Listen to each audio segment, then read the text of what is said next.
Hi, and thanks for joining me. This is the show where regular people like yourself get to share real experiences and insights about pain and life.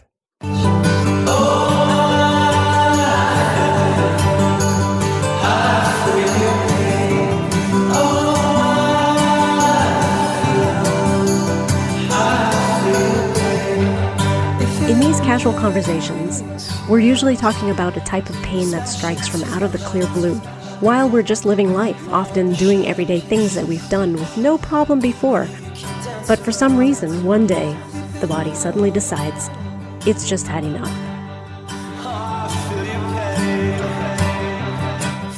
I'm your host, Yaling Liu. I'm a chiropractor, and some of these guests are my patients. I've been working with bodies in pain since 1994, and one of my favorite parts of practice is still the time I get to spend connecting with people about life as it relates to their pain. Some of the most significant breakthroughs that I see in practice happen through conversation. It's during these frank discussions that we often stumble upon realizations that can help us move forward. And this is exactly why I want to share them with you here.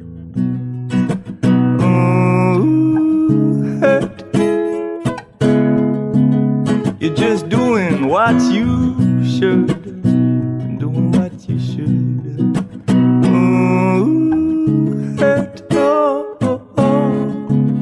You're just doing what you should.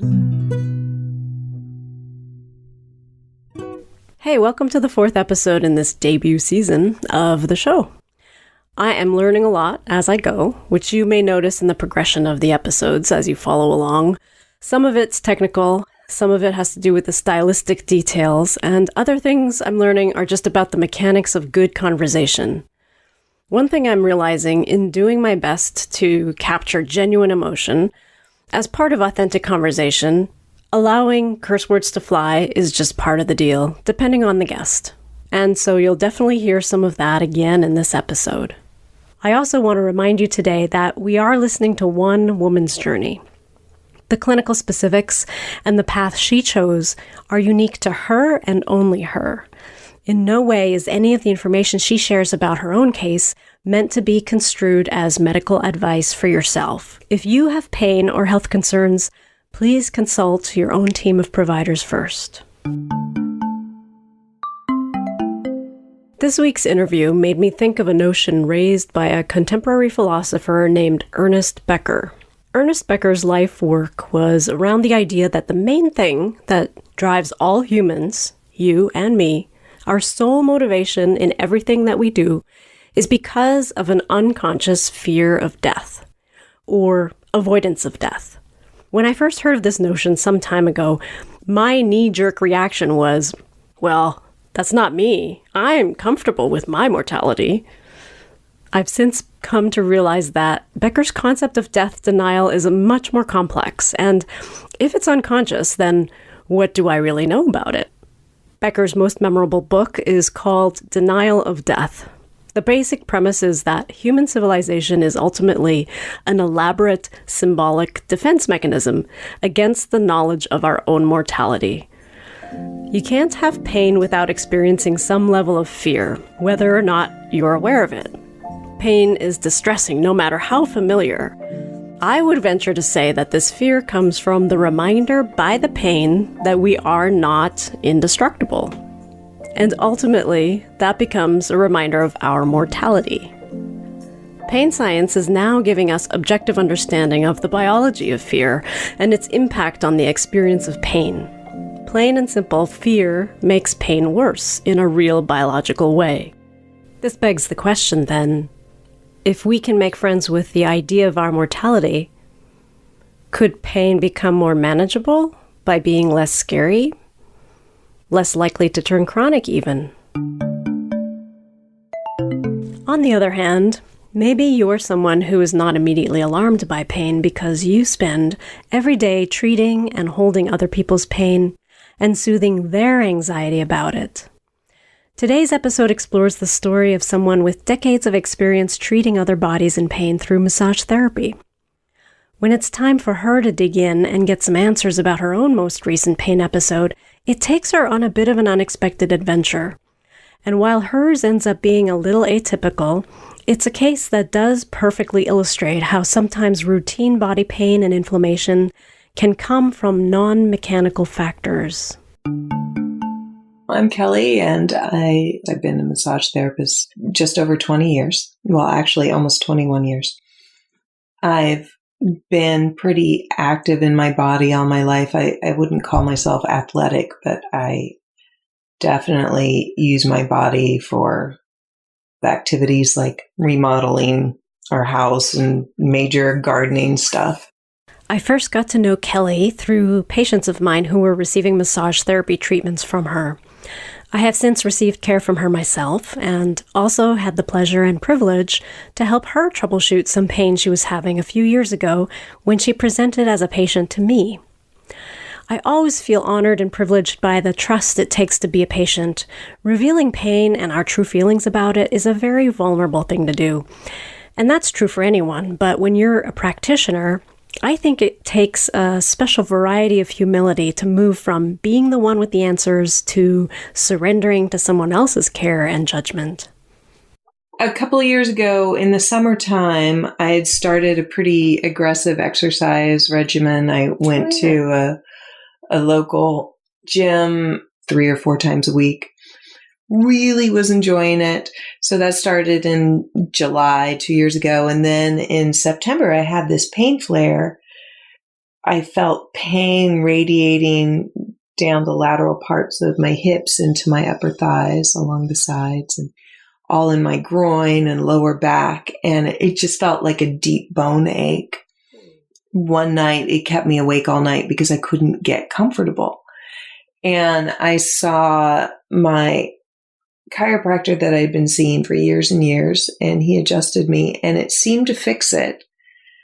And I was much better after a few days. But then about a month later, this same pain pattern flared up, and it was horrendous. And I went to him 2 or 3 times, and it wouldn't go away. He wasn't able to fix it the same way that he did before, or that was my impression. And then eventually the pain flare went away, but it would come back regularly, and it would make elimination really painful. Like sometimes I would just be screaming on the toilet. I know that's kind of intimate detail, but it was all part of this weird pain pattern that was all throughout my pelvis and lower back and upper legs. I started looking for other ways to address it. So I scheduled with you. And then based on the 2 or 3 treatments you gave me, you eliminated possible causes of based on my test, there's no disc in play.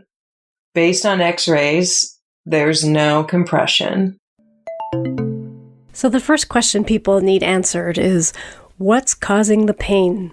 We're all led to believe that testing like x-rays and MRIs is where we find those answers. But in the case of everyday pain, often these diagnostics just confirm what we already suspect. It's important to follow the standards of care, which often call for tests like these, but it's also important to be aware of the fact that you can actually tell a lot about pain just by the story of when did it start, what was going on when it started, what makes it better, what makes it worse. And to remember that sometimes we see things on x-rays and MRIs that don't actually have anything to do with our pain experience. To better understand her pain, Kellie and I were both initially interested in dissecting what she was physically doing with her body when the pain started. I would do body pump, which is this, a lot of people are familiar with it. It's like an hour-long guided free weight workout. And you get your weight bar and all of the weights and the plate weights that you add to it. And there's a lot of deadlifts and squats and all with, as much weight as you can handle. Yeah, I think I remember you telling me you'd sort of narrowed down. There was something that you thought of movement or something that you thought might have triggered it. Yeah, it might have been the deadlift that I was thinking, or the backward squats. Or backward lunges. I can't really remember what it was, but it seemed to make sense at the time that you were having, you were doing something vigorous and your pain increased afterwards. Right. And no, I think now that I'm thinking about it, I think Tabata is another of the classes that I did, which is really aggressive interval training. Yeah. And there was one instructor who came in and there was this rapid fire jumping, going from a straddle jump to legs together, back and forth, back and forth. That's what it was you described to me. Yeah. And I thought that had really jostled something. I had it in for that instructor for a while because easier to blame other people for a pain, right? Yeah. So often it seems like pain starts after we do something, and it's very natural to associate the pain with whatever was going on when it first started. But it doesn't always actually correlate, and so without meaning to, we sometimes create negative associations or aversions to things in our daily life just because of their coincidental proximity to the start of our pain. There are also a lot of correlations that are actually correct. The key is to recognize that no single pain trigger is ever the only cause. It's just the one that made you notice that something was out of balance to begin with. Just because a certain movement or posture seemed to cause your pain that one time doesn't mean you'll never be able to do that ever again. It might just take a little time to figure out what your body needs in order to avoid that same pain next time. I stopped my gym membership. I thought I have to let my body heal. I came to you. You worked on me during the pain flare. It got better. But then the second time I came to you, which was probably about a month later, you worked on me again and it got worse. Or I can't remember. It was sort of like this thing, like one time it was really great and another time it made it worse. And I thought it was these lower back decompressions that you were doing on me. Like I was wondering, did she flare up a disc or something? And you assured me it's like everything I did on you demonstrated to me that you do not have a disc problem. It's like, okay. And you suggested I go get x-rays, which I did. And the x-rays showed, you confirmed that there was no compression issues. Reaction to treatment, whether it feels good or bad, is really important information. Any change at all, better or worse, even if it's only temporary, means that you can have control over it. And that means there's hope to understanding it, which leads to solutions. In Kellie's case, it was difficult for both of us to understand if the worsening after her second visit occurred in response to treatment or if the timing was coincidental. If you ever experience increased pain after a treatment, if that pain lingers longer than 48 hours after treatment, it's very important to communicate that with your practitioner because it's part of the process of figuring out how to help you, and letting them know can lead to the answers you need to eventually feel better. I think it was after the second appointment or the third appointment that you said, I want you to track when these pain flares come relative and see if there's any relationship to your menstrual cycle. Sure enough, it was weird. Every time I had a pain flare, it was always a couple days into my bleeding cycle, which was fascinating to me, but it always lasted longer than the bleeding cycle. So bleeding would be done like after 5 days, but the pain flare would start a few days into it and then last like a week. Something that I don't see enough of in the literature, but that I do see time and again with my patients, is the correlation between pain, inflammation, and ligament laxity with the menstrual cycle, especially if it's in the lower back or hips or both. The time between ovulation, classically that's around day 14, and the start of bleeding, the period part of the cycle, which is typically day 28, but that can vary. It's during this 2-week time frame when the relationship between estrogen and progesterone reaches levels in the body that can promote inflammation and ligament laxity, which then predisposes us to experience pain or injury more easily. Now, because there are such huge fluctuations between individual women as to when which of the hormones does what, this varies with everybody. But once a pattern is discovered, it is often consistent for that person. It can help explain pain that shows up suddenly for no apparent reason, and it can give us insight about how to honor our body's needs.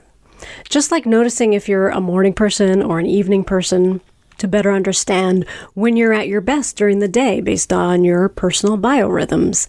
Staying aware of your monthly fluctuations is no different, just on a monthly basis instead of daily. When my usual treatment of the body and the nervous system doesn't render the results that I expect, I often turn to look more closely at body chemistry. And that's when I'll suggest tracking periods, dietary influences, or things like sleep and stress. When you don't know what's going on, you want to come up with a identifiable reason for what's going on.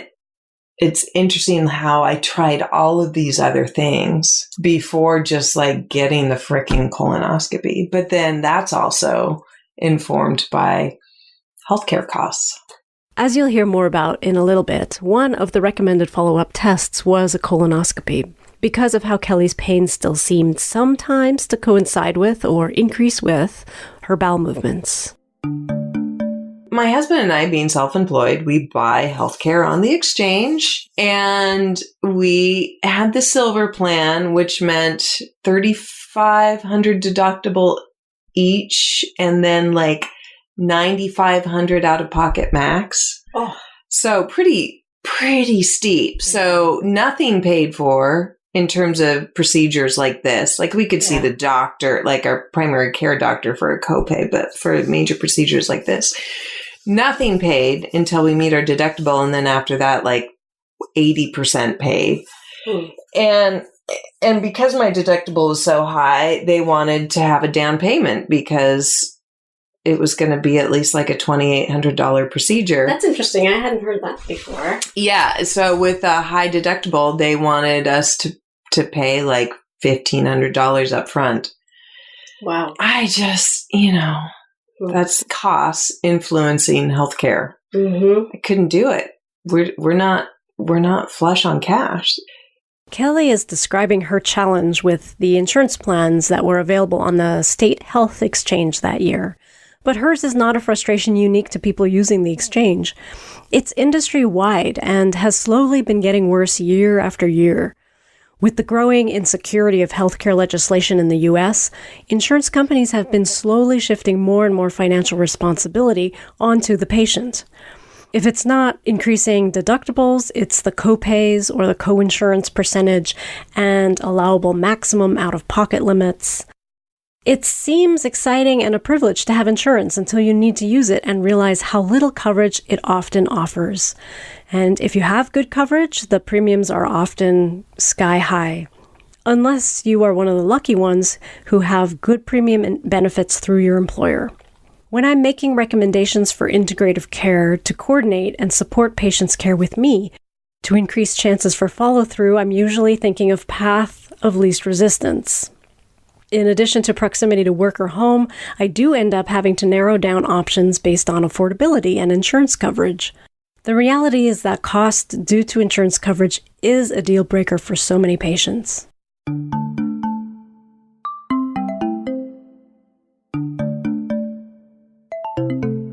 I was doing okay. I mean, I didn't have a pain flare for a few months. I thought it was finally healing. Oh, here's another interesting side note I find very interesting. I had a copper IUD put in when I was 6 weeks postpartum, which is when they recommend that you put it in if you're going to get one. It should be mentioned here that postpartum for Kellie was over 10 years ago at the time of this interview, and that means relative to the onset of her symptoms, it was approximately more like 8 or 9 years before that she started using the IUD. And around that same time, I developed postpartum depression. I developed really bad insomnia. I had swirling thoughts that wouldn't stop. I've never taken antidepressants because I just have always been the type of person of like, I just don't want to go there. But it was so bad that I went to my naturopath and said, I want to consider it because I can't handle what's going on. And she asked me what my symptoms were. And she said, based on what you're telling me, it sounds like your progesterone is low. And so I, for years, was doing progesterone. Then my pain started in September of 2015.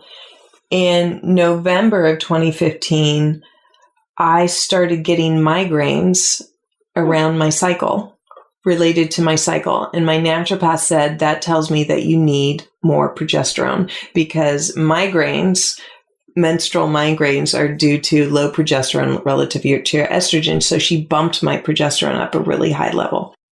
But every month I seemed to need more and more to keep the migraines at bay because they were so bad. I had this copper IUD in me until a year and a half ago.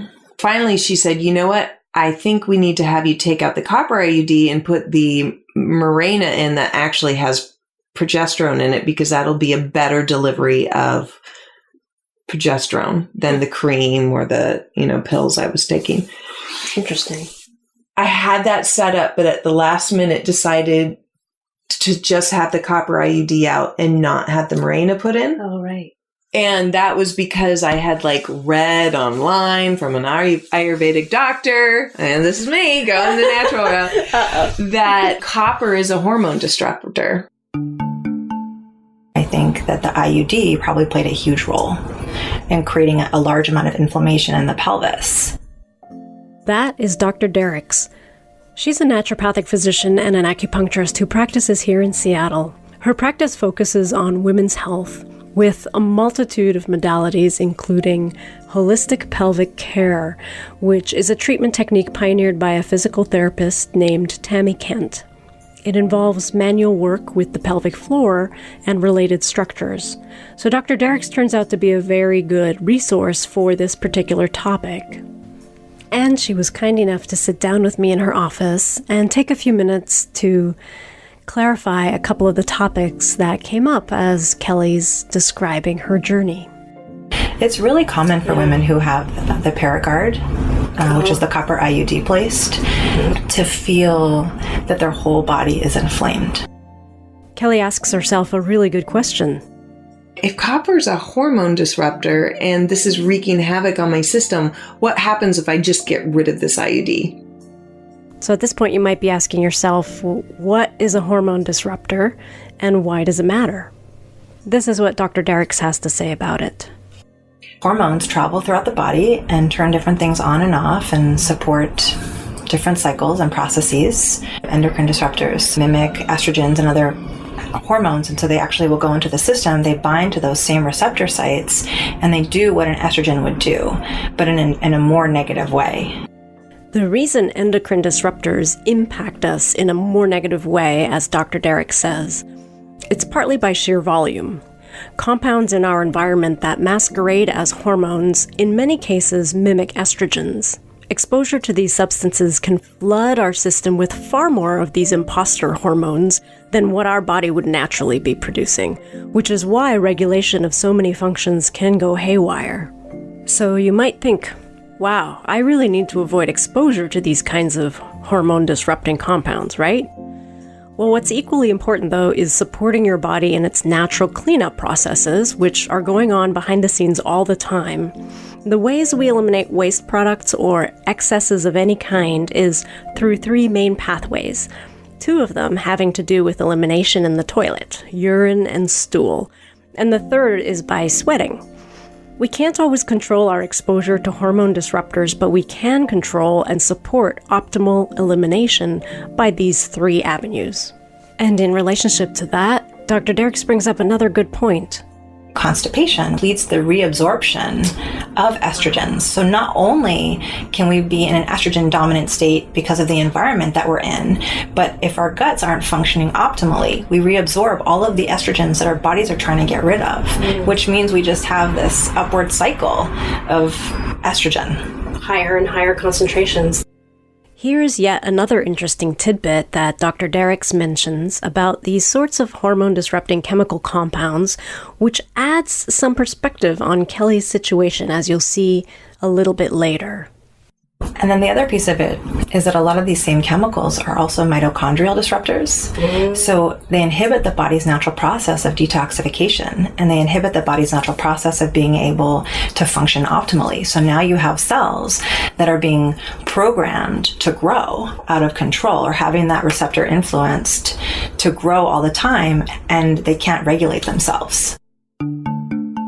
So I got rid of the IUD and I didn't have it replaced.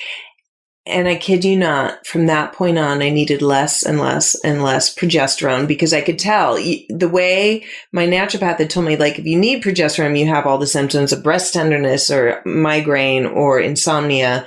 But if you have too much progesterone in your system, you get those killer zits, the big ones that really hurt, that feel cystic.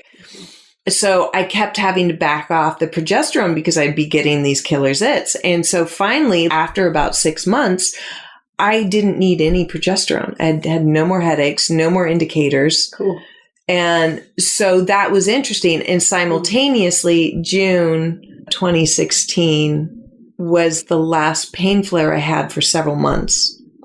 And I thought, oh, maybe I'm getting better. Maybe this whole copper IUD was the reason I was having these problems. But then I had like a couple more pain flares. And then in last December of 2016, I started bleeding out my ass, which I don't think I knew that. Did I know that? I don't know. It was really disturbing because the mucus that was still coming out of my ass suddenly was bloody. I love using the word ass. It's just a donkey. It's just a donkey. The removal of the copper IUD in the summertime seemed magically followed by a longer than usual break from the pain episodes.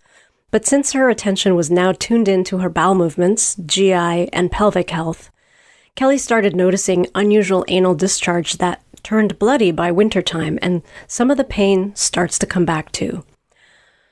Now Kellie's feeling understandably stressed about having waited so long to get more answers. I canceled my colonoscopy several months ago. Now I'm bleeding out of my ass. I just condemned myself to cancer. Oh, no. Yeah, that's what I was thinking. Yeah.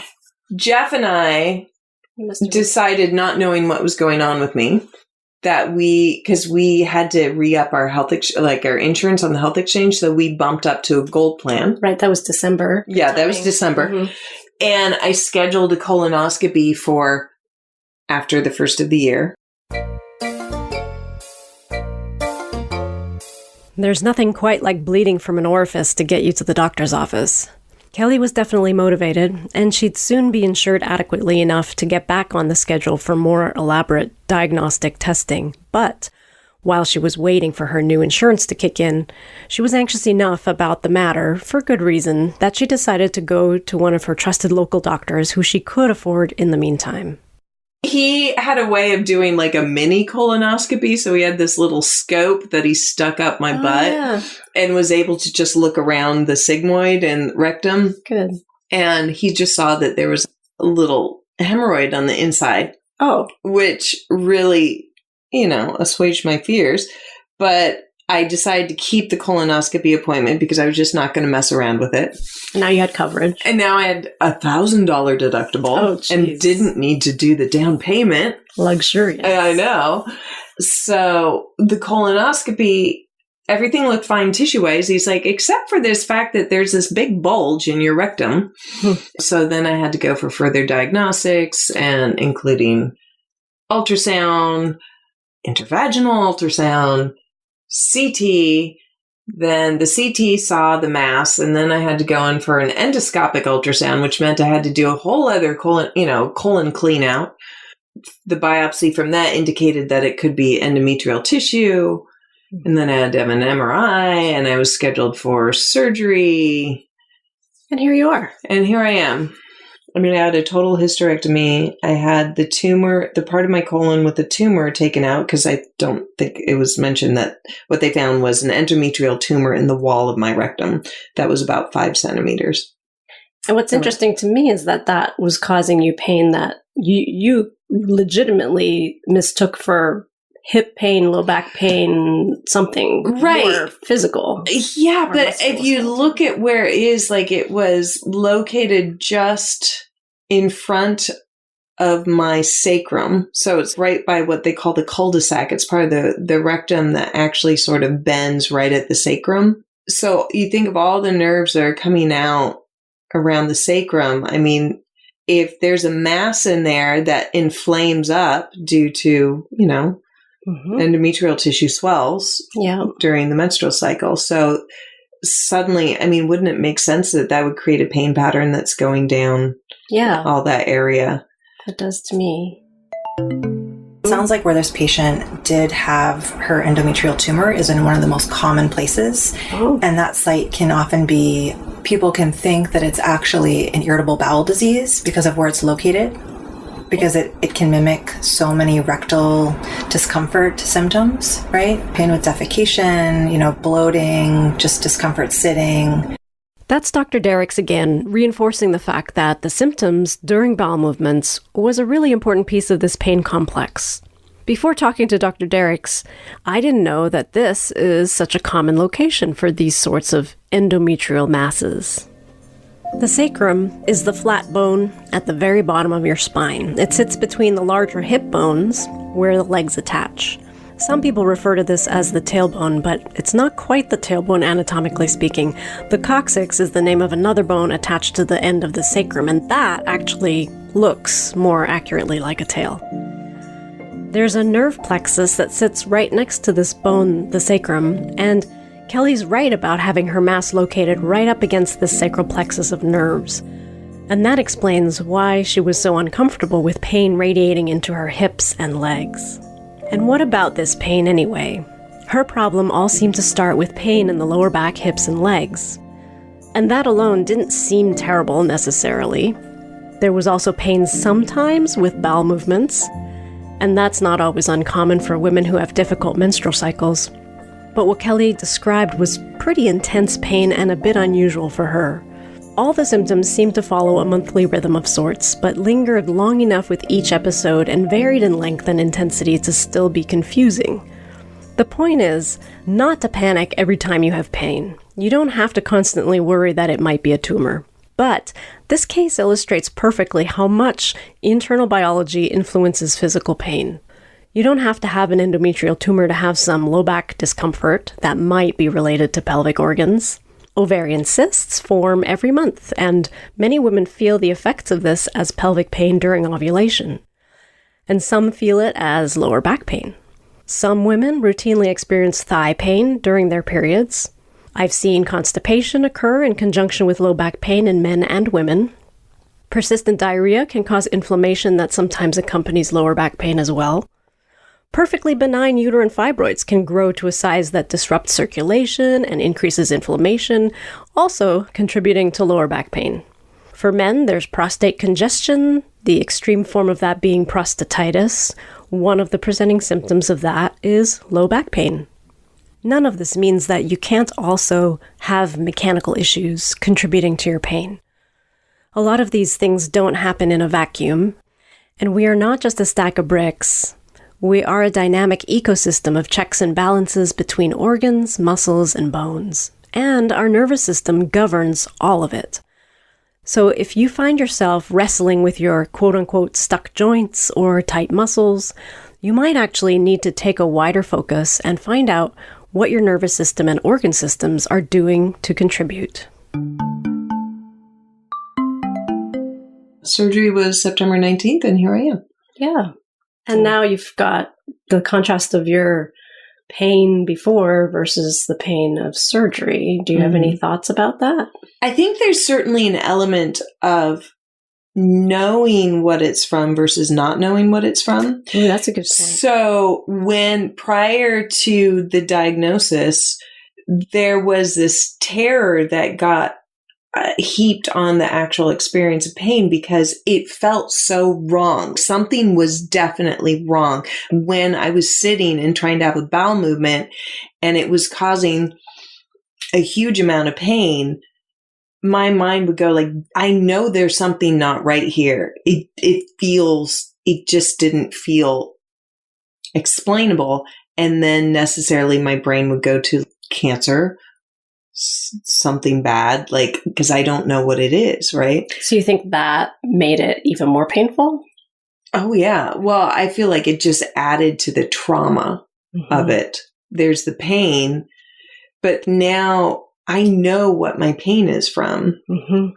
I don't feel a similar sort of trauma from it, psychological trauma. That's good. Yeah. And it's a sharper pain. Now even post-surgically? Is that what you're talking about? Well, yeah. I mean, the surgical pain is sharp and blunt and sore. But because I know what it is, it makes sense. It's a different experience. Yeah. Like I'm exhausted because it was a huge surgery, but I'm not exhausted psychologically. Kellie differentiates between her pain and the psychological trauma of pain, fear of the unknown. Soothing the stress helps with pain. She is able to differentiate because as a practitioner, she's aware of this aspect of the pain experience and is well-versed in helping her own patients through it. When I work on my clients and I'm doing something that's particularly intense for them, like maybe working on an injured muscle, and certain muscles like the subscapularis or the psoas, iliopsoas, are particularly painful to have work done on if they're injured. But yet, if they're injured, working on those muscles really is effective for treating those injuries. So what I'll do is while I'm working on the muscle, I'll just ask the person, are you willing to try a little game with me or a little visualization exercise to help you? And if they're game, I say, okay, so I want you to seat yourself completely in this sensation that you're experiencing right now. I want you to stop identifying it as pain. It's just sensation. And you're going to give yourself fully to it. You're just going to seat your consciousness fully in this right now. And you're going to breathe and relax completely. There's no resisting it. And just notice everything you can and breathe and relax in it. And invariably, when they do this and I ask them, okay, what's your experience? The sensation decreases by half. There's no objective way to measure Kellie's account, but any decrease in pain matters. And because it's subjective, all that matters is the experience of the person on the treatment table. Demonstrating control over our pain experience is a powerful game changer. I have this theory that, we all know that pain is experienced in the brain. It's a brain signal. And my theory is that pain has to be as intense as it is to get our attention. But once we give it our attention, the signal then can downgrade a little bit because, okay, it has our attention and now it doesn't have to work so hard. What do you think about the downgrading of pain by focusing on it? Have you ever tried this? Seems that in addition to paying attention to it, you'd have to already have confidence that the pain is not a sign of something more serious. And would self-soothing be possible in the face of the scary unknown? I was curious how and if Kellie was able to follow her own advice about this during this pain experience of her own. It definitely helped with the pre-surgical pain flares, because if I had the time and space to just sit with it and give it my full attention, it would downgrade the pain to something that was really manageable, but it requires focus, right? And with the surgical pain, I can do that, but it requires so much focus and attention that I don't really have the stamina for that, nor the desire. That actually works so much better in my experience than trying to distract myself from pain. That when I give myself completely over to the experience of pain makes it more manageable than if I distract myself. So a couple of things strike me about that. It's really goes to the heart of what I also feel like is so important is to pay attention to it. But so for people who do better or prefer to distract themselves from pain, what makes it okay? How do you get over the fear of going into the pain when you don't necessarily have a solution for it? Yeah, it's a good question. And I don't think it's an approach that works for everyone. Yeah. Because if you do have issues with anxiety, and if going into the pain only heightens your anxiety, then that's not the solution for you. Such a good point. I think it comes down to individual styles and needs. And for me, it works. And I've done enough of these treatments that I can hold the consciousness of this actually will help you. I know this will help you. And as you were speaking, I was just thinking maybe that's the piece, because you're introducing that for your patients. I don't know how it applies to you, but at least for people on your table, they're getting from you the message that it's going to be okay to go into the pain because you're there holding that space. Right. And I know that this pain that you're experiencing is in service of something that will actually give you greater freedom from pain. Right. So that might be the piece that needs clarifying before someone just maybe, you know, like from an oozing wound, probably should get some help before they try this. Successfully handling pain really relies on support, emotional support and understanding to help us see that it's not hopeless. Hands-on support to feel relief in the moment, which helps us experience the reality of that relief, if only temporary. Both are essential for your nervous system. Both can be something you give yourself, but most of us need a little outside help from others at some point. What if we apply this thinking to not just physical pain, but emotional pain too? The emotional pain of grief and loss, for example.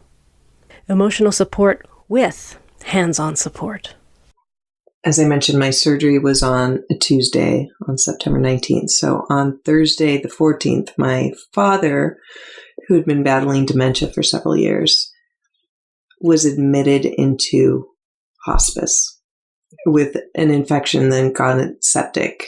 And I had to say goodbye to him Sunday night because I knew I wouldn't be able to get to the hospice center Monday when I was doing colon prep and shitting my brains out every 15 minutes. And then surgery was Tuesday, and I knew he wasn't going to survive that long. So my older half-brother was in town to be at our dad's bedside, and I texted him, I think it was like the morning of the surgery, or I can't remember when I texted him, but I was just like, I don't know if this is going to work out, but if timing is right and it looks like Dad is about to die, can you get me on a video phone call on FaceTime?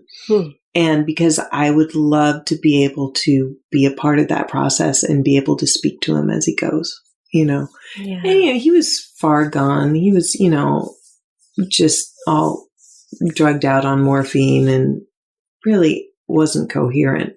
Were you able to do the video? So the day after my surgery, it's noon, and I'm lying in bed totally just blotto, incapacitated, got the massagers on my legs. And then Jeff had stepped away. He'd gone home to get some stuff. And my friend Amy, who was a naturopath and body worker, she was walking to my room, and the FaceTime phone call came in, and there's my dad on the screen. And my brother Dave just softly saying into the phone, "It's about time." And it was really intense to feel that depth of grief and that depth of pain, physical pain at the same time, because it was just sobbing, and every breath hurt, every iteration hurt. And my friend Amy came in, and it was just beautiful timing. Pain was being... what is it? It's when you push somewhere, but the pain is... referred. Referred. The pain was being referred to my shoulders. And it was a huge amount of pain in my shoulders. And she was able to just come in and grab them and push on them and physically support me for crying. That's certainly something else when crying physically hurts on top of physical pain. Right. On top of acute emotional and psychological pain. Right. And then acute physical pain associated with emotional and psychological pain. And then how the physical pain affected the expression of grief. I had to limit my grieving because of the physical pain. And it's so weird to have the two experiences interlaced. Some crazy timing. Yeah, and I'm still just Are you saying you think that is affecting your recovery? Like the experience of your recovery is somehow, like, is there a delineation even? I don't know. It's funny. I haven't really looked at it from like, is it affecting my physical recovery? I've looked at it more from the standpoint of my physical recovery has affected how I've been grieving for my dad. My grief for my dad was so much of this ongoing long process anyway, as anyone who has a loved one who disappears from Alzheimer's. Yeah. It's a long goodbye. Yet something about the physical death provides an opportunity to really have that cathartic final push for grief. And I didn't even get that. I've had to modulate that because of my physical pain. It's a really good awareness to have, I think. Yeah. It's unique. And hopefully knowing that you give yourself some other outlet as time goes by. Yeah. And I intend to, and I have structures in play to support that. But it is ongoingly odd to experience these sort of bursts of grief and then quiets in between those because of this physical inability to really sustain. I mean, there's a reason when, in certain cultures, when people have deep grief, they're thrashing about and tearing their clothing. And there's this need, this physical need in us to express deep emotion, and not being able to do that is. It's almost like it's being prolonged again for you. It's been a prolonged grieving process while he was alive. And now you're being forced to sit in it longer than it sounds like you would have. Yeah. Yeah. So it's almost like, it's the opposite of processing pain. I talk about to really mitigate the pain, you have to really focus on it to lessen the impact. But with this grief, I physically cannot do that right now. But that would also be a source of relief to focus, to let yourself go into the grief. Right. It's a really good lesson, I think, just about humanity. Yeah. Yeah. I think a lot of people don't even have that awareness. Yeah, we're so good at distracting ourselves. Right. Yeah. Right. To avoid pain. Mm-hmm.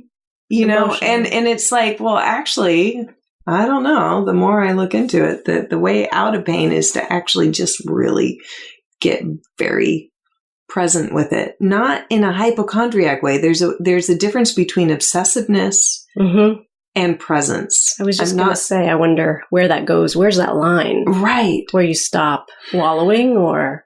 Well, I think obsessiveness, outside looking in, because I'm not an obsessive personality, so this is my outside assessment, is that obsessiveness comes from a fear of death, a fear of destruction, whereas presence is like, yes, death and destruction is here. Embracing the inevitable. Right. Mm-hmm. The death consciousness, which we shared. I love that. And I feel like you touch on something really important there too. I mean, I'm just going to have to split this into 5 different podcasts because there's so many good concepts. What do you think about just anxiety behind pain being related to our death anxiety? I mean, oh, absolutely. Yeah. Which is, I love this topic so much. And I wish that I could figure out who this philosopher was that said, if everybody had an organ inside of them to remind them twice a day that they were going to die, this world would be a much healthier place. If everybody had an organ inside of them to remind them twice a day that they were going to die. If we did have such a built-in reminder of our death, would our subconscious death avoidance in the background cause us to behave in ways that don't actually serve us well? That daily death reminder would have to come with a built-in peaceful acceptance that many of us probably don't currently have. If Kellie weren't someone who already has the awareness for the need to get help untangling the loss of her father from her own health crisis, I'd be more concerned for the possibility of some interesting biological linking of the two events. Pain science is teaching us that immune cells can become imprinted when we experience pain during times of emotional trauma, And so, despite her careful awareness, I will be curious to follow Kellie's pain as time goes by. This particular story also serves to add for me a new twist on my appreciation of the body's relationship with grief. The concept that unexpressed grief can lodge in the body is not new. For example, how we hold ourselves can reflect sadness, and in turn, a collapsed torso reflecting sadness or defeat can cause changes in our breathing, a real biological effect. It's interesting to flip this on its head a bit, considering how much we need our physicality in order to properly grieve, which became evident in Kellie's case when her post-surgery body hurt too much to fully go into the fresh grief. She's right. Humans have a base need to physically express grief, in some cultures by wailing and thrashing about. It's a natural way to alleviate the chemicals that rise up in us during these experiences of high emotion. In the same way, screaming can serve as an energetic outlet during an injury. There's a book called Why Zebras Don't Get Ulcers, written by Robert Sapolsky. He's a regular guest on the Radiolab podcast, for those of you who might be fans like myself. One of many important lessons Dr. Sapolsky shares with his readers in this early book of his is that wild animals express their traumatic experiences. They release them by physical reaction. They run or they strike out at the cause for their alarm. It allows the body to release the chemical reaction by the nervous system during such moments. When we humans undergo low-grade chronic trauma and emotional pain, that releases all the same chemicals into our body, but in the absence of physical outlet, where do these chemicals go? Some would argue that this sort of suppression is a major contributing factor to the complex and persistent pain that's affecting so many. I appreciate your candor and willingness to be identified with the material. Because I think it's worth a lot. Well, I don't know. I feel like we need to talk about these things transparently. Mm-hmm. I agree. It's all about vulnerability. It's not easy, though. Mm-hmm. Thanks, Kellie. You're welcome. Kellie's take on it, even after being through her own ordeal, to get out of pain, you have to go into it. Give it your attention. Get or give yourself the support, both physical and emotional, to really pay attention and let yourself experience it. Not unlike going into grief for some semblance of relief. Remind yourself of your mortality, and just maybe that will help to put your predicament into perspective. Try to turn it upside down or turn it inside out. You put your best foot in and you shake it around. And that's what it's all about. And as I go to heaven in the back of my love machine, I can hear them say as I fly away, life is peaches and cream. I can hear them say as I fly away, life is peaches and cream. That wraps up another conversation about everyday pain. Please join me for another episode next week with more explorations of why it hurts, how to make it stop, and keep it from happening again. If you have thoughts about this episode or want to share your own experience with pain, please join our growing community at Everyday Pain Forum on Facebook groups. That's Everyday Pain Forum. If groups are not your thing, you can just like and follow the Everyday Pain Guide Facebook page, or check out tweets by @KnowEverydayPain. It's the good folks at weeditpodcasts.com who kindly and patiently help to tidy up my sometimes unruly audio tracks. Our theme music is by Eric and Magill, and you can check out the other artists and businesses featured in this podcast by going to stopeverydaypain.com, where you'll find all the episodes and more. Guests' names are often altered when requested in order to protect privacy. Thanks so much for listening, and until next time, I hope you also find a way to connect and talk about your own pain.